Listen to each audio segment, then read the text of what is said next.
Setiap kali seminggu minta Darmi untuk membantunya ke sawah mencari nafkah, Darmi selalu menolak. Nak, ayo bantuin pergi ke sawah. Aku tidak mau pergi ke sawah. Di sawah itu panas. Nanti kulit dan bulu kotor terkena lumpur. Aku tidak mau.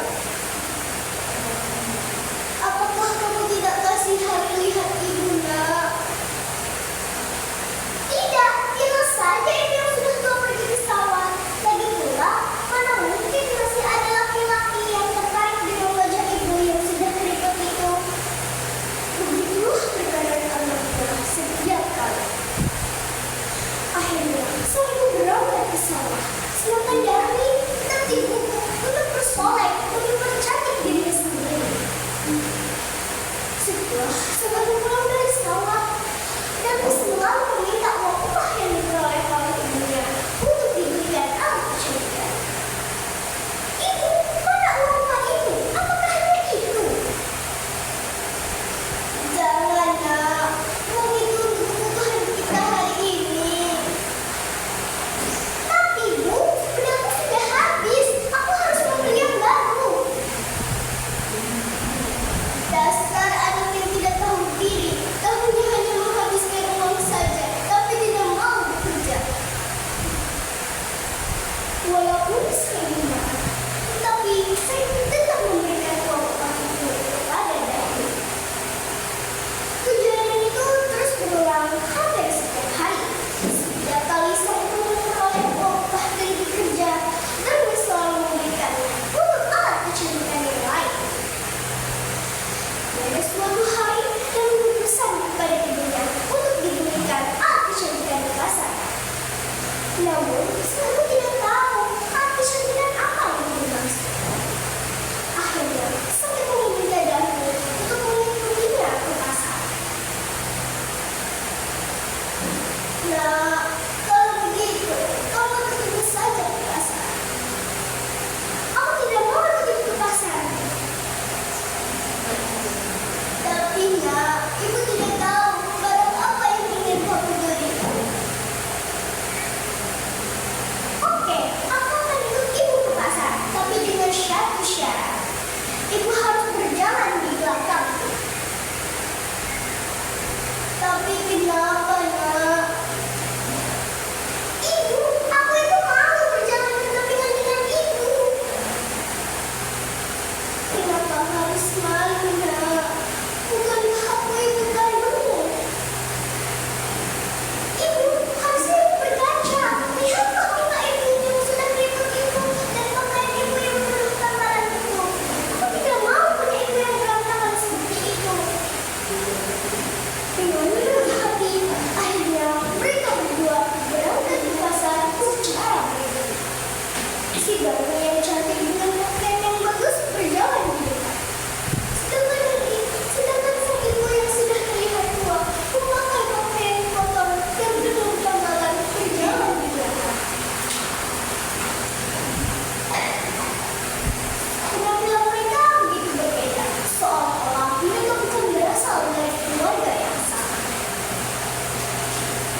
Kemudian